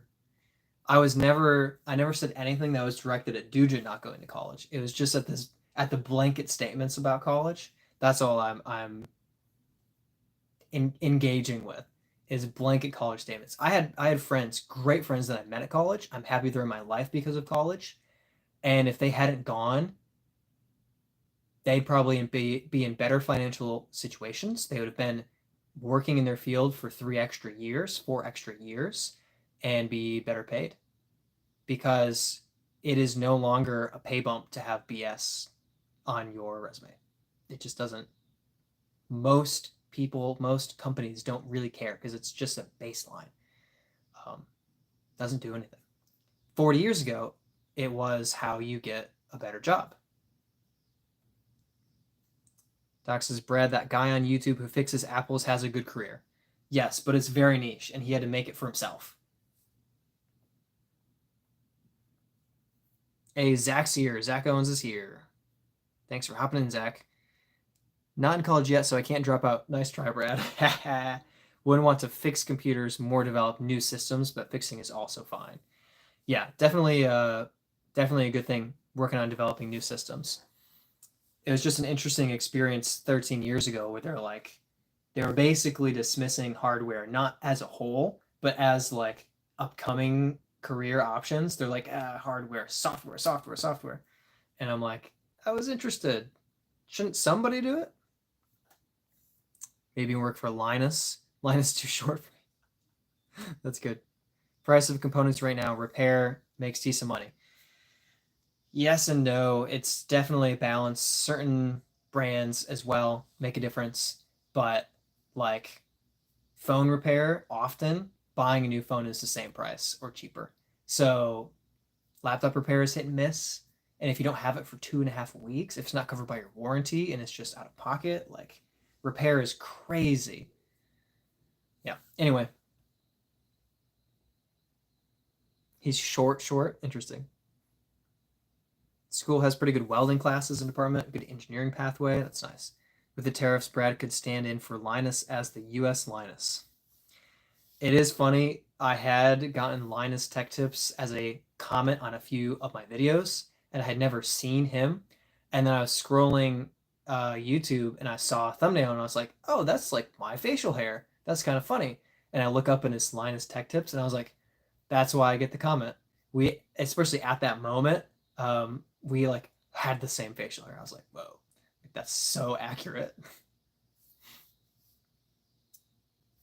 Definitely giving options other than college. Yeah, that's good. That's good. I'm glad that some school systems are adapting well to that, because for a good chunk of people, college is still a fantastic option, still a benefit.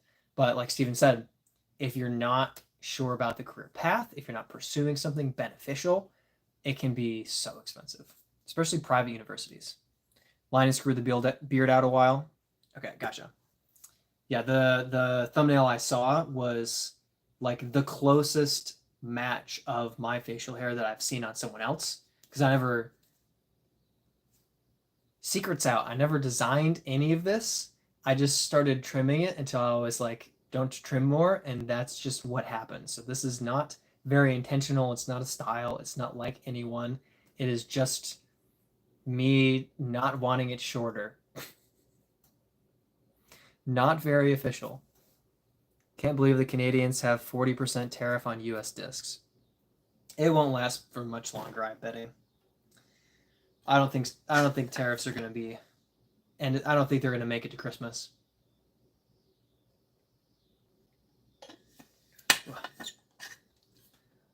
Man, I'm getting tired.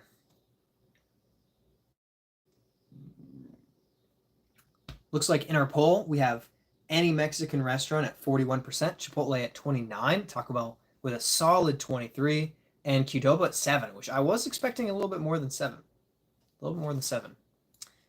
What's the point of tariffs on disc golf discs? It's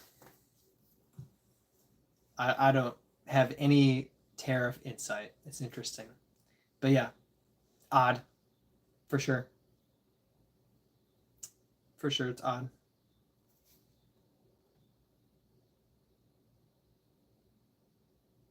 Interesting.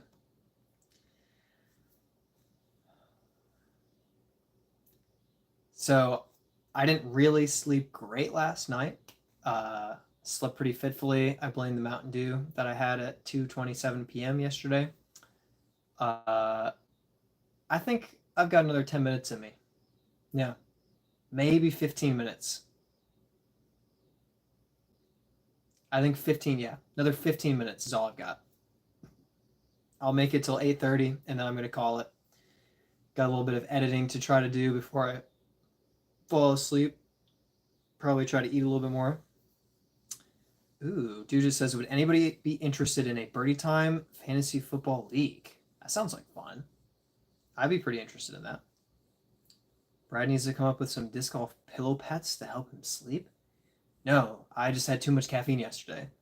I'm very caffeine sensitive. I have 32 to 38 milligrams of caffeine a day because if I have more, I can't focus and I play bad disc golf, and I have less, then caffeine doesn't impact me, and I'm just tired. So I have like this very narrow window of how much caffeine I can have in a day. But after I won 3 CTPs yesterday, I was like, it's Saturday. We're gonna get some Taco Bell. I'm getting some Mountain Dew. I'm gonna celebrate. But what I shouldn't have done was refill the Mountain Dew on the way out and then drink it after I got home and drink the rest of it. And that was my problem, is I was drinking some of it too late in the day. So yeah, at 1:45 a.m. this morning, I was still awake trying to fall asleep and caffeine was just keeping me up. Not into football, hope it rocks though. That's the thing with fantasy football leagues, is you can know almost nothing about football and still win. You can get lucky. Anything can happen. The most insightful strategic players can have stuff just go wrong. Somebody doesn't perform like you think. Anything can happen. So I've never actually done a fantasy football league, but I have a little bit of interest in it. Dude just says that's nothing. I think I'm immune to caffeine. I'll have like a 200 milligram monster and fall asleep the next hour. So I can occasionally do that if I'm exhausted. Like if I have a very long travel day, actually, I'll have a monster and I can have like a monster at 9 p.m., travel the last hour or two and be asleep at 10:45, 11 p.m. I've done that before, but for the most part, I'm very sensitive to caffeine. So 40 to 50 milligrams of caffeine, and I can't pay attention. I can't focus. It's very hard to sit down and work on something. And when I'm throwing a disc, every little thing distracts me, so it's hard to stay clean and accurate and consistent. Putting becomes a nightmare, and I score so badly. I even have a video on my channel where I'm like, too much caffeine equals bad disc golf, and I like started out great and got worse and worse and worse the more of my Monster or Rockstar or whatever I was drinking. The more I drank, the worse my disc golf got until at the end I was just playing terrible. And it's true, it happens. Very, very sensitive to it. Round pillow with a lat 64 stamp. I would fall asleep so peacefully. Drink around 4 or 5 liters of soft drinks a day. Buddy, that's not even like caffeine. That's just too much sugar.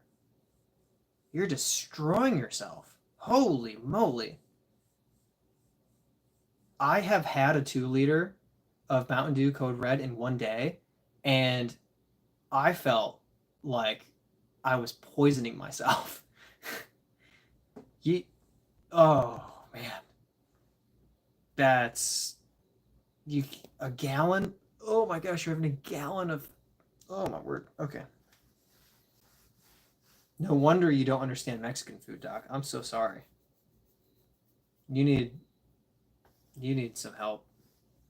They make coffee. They make coffee, Doc. You can have coffee and not put. Oh my goodness, Doc, you are literally like filling a cup of sugar and just downing it every day. You gotta stop. That's insane. Switch to coffee, man. Even if you hate the taste, switch to coffee. Whew. Sometimes you're terrible about forgetting you're in a league. It'd probably help if it's in Discord, if we have constant Discord communication about it. That's a lot if you're talking about pop. Yes. That's so much.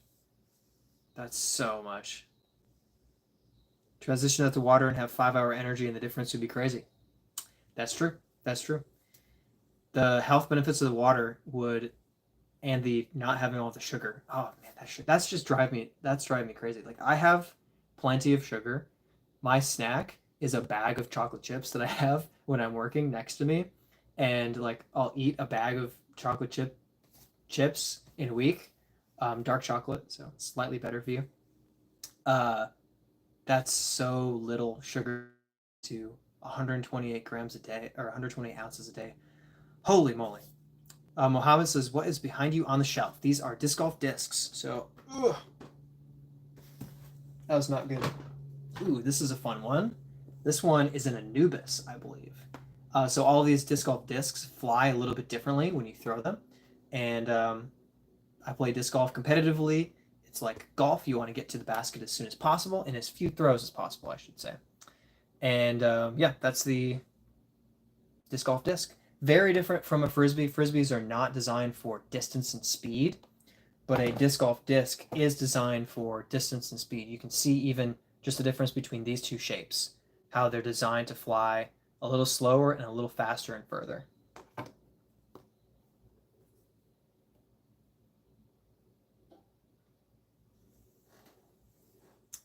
Went no soft drinks a few times. I I loved Mountain Dew in middle school and high school, but I wanted to focus on getting good at soccer, so I cut Mountain Dew, I cut all pop, all soda out of my diet, and it was good. It lasted me through almost all of college. Then I kind of reintroduced it, and for a few years I enjoyed it, and then I was like, I don't think this is good for me, so I cut it out again, and I don't think that's been a mistake. I think it's been good. Yeah, more water, like Dude just says, more water in your life and less pop will help disc golf. Absolutely. FNK says hi. Thanks for hopping on. Steven says, used to drink soda like that. It's so bad. Pat says hi from Scotland. Hello. Hello from the United States. North Carolina, to be specific. All the way from Scotland. That's cool. Steven says, have a little... Sorry for the broken text. Doc says, did they ever find Nessie? That's a great question. I love that. Dude just says, please, Doc, drink less pop and more water. And I agree. 100%. Dude just says, Nessie, oh, Scotland. And then Doc says, don't you know Nessie? Yes. This is the night of Duja asking a question and then realizing the answer after he texts it and goes, oh, oops. Just a little slow, which is why you need college. Ignore Brad. Now, I've never discouraged Duja from going to college. Never made it specific. All right, man, I'm tired. I'm getting tired. Whew. 6 more minutes. Got to give me some more time to load. Your ping is just high. That's okay, Duja. It's totally normal. It's totally normal. Soft drinks keep the synapses firing. No, soft drink is why the synapses aren't firing today. Because I had too much yesterday, slept terrible, and feel like garbage today.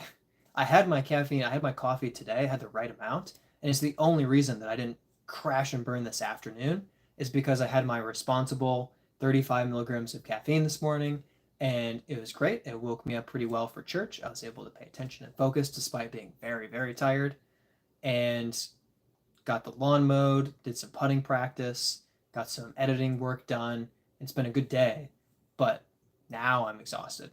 And if I had a soft drink now, I would feel better for 2 hours and then worse for another day. Not worth it. It's called delayed gratification, Doc. Pat says, hi from Scotland again. Zach says, did you do a giveaway? Yes, I gave away the Disc Respect Redemption disc, and I threw it over there, so it's way out of off camera. I can't reach it. But yeah, so the winner was, guys, who won? Oh, I have it right here.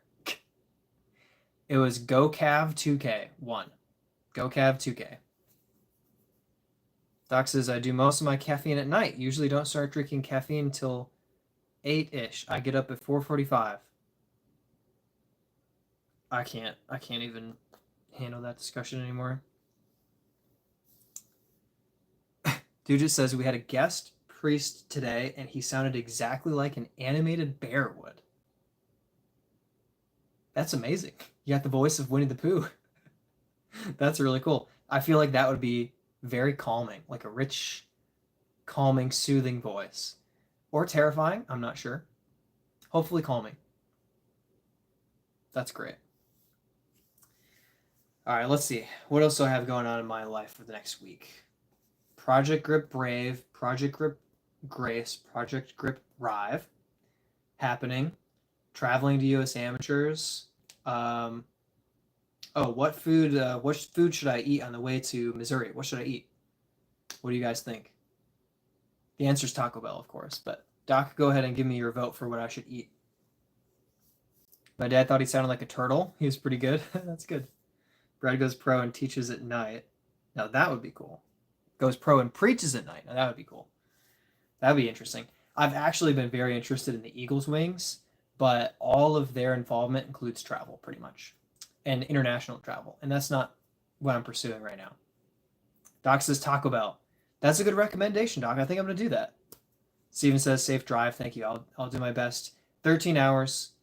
It's a bit of a hike, but I've done 17 before, and that was rough. I don't want to do 17.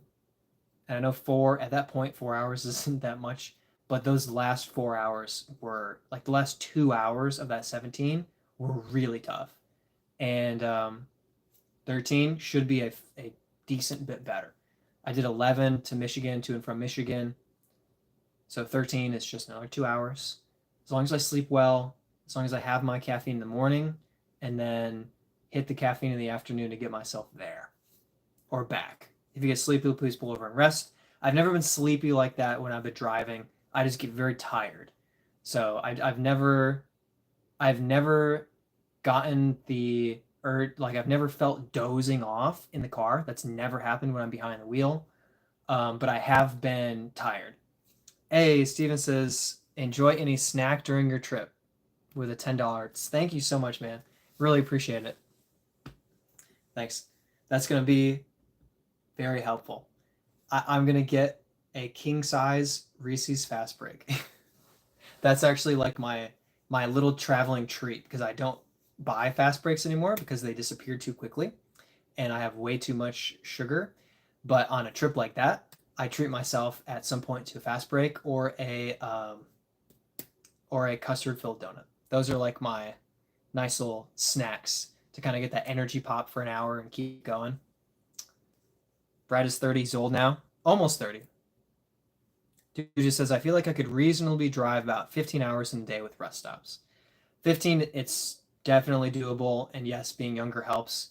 I definitely don't feel like 15 is too much with my age. But pushing to 17 is like you're leaving at 7, 8 a.m. and you're getting there at midnight. It's such a long day. I said that wrong. You're leaving at... No, I said that right. Yeah, because it's not 18 hours. Yeah, it's just by the time you get past like 10 p.m. and you've been driving all day and you're used to going to sleep at 11:30 midnight, like you feel it. You feel it. Yeah. W. Steven. Milk carton of Whoppers. I actually do like Whoppers quite a bit. Whoppers are nice. I used to get those, but they don't last as long as chocolate chips do for a snack. Chocolate chips are perfect because they're long lasting for focusing on work over time versus Whoppers, which disappear too quickly. But they're great. Have you ever tasted a microwaved egg? I've microwaved eggs and they explode, yes. I did that at school, in the school microwave. Great prank. Hide it in the mashed potatoes.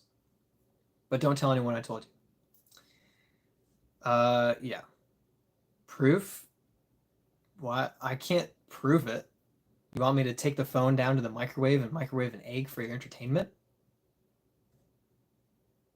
Whoppers are not good. Tired of pretending they are.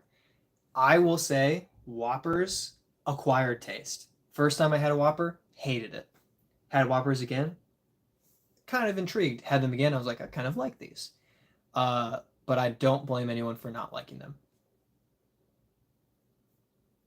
Walking across the country sounds fun. No, no, it doesn't. No, it doesn't. Other bucket list item is to walk across the U.S. Maybe 15 hours isn't that bad. Yeah.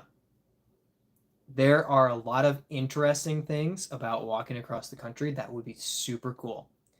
I don't want to do it, but I respect it. That's super fun. That's awesome. Either that or bike from Alaska to Mexico or Argentina. Jeez, kid. Man wants to travel. I hope you get to be able to either do that hike or that biking trip.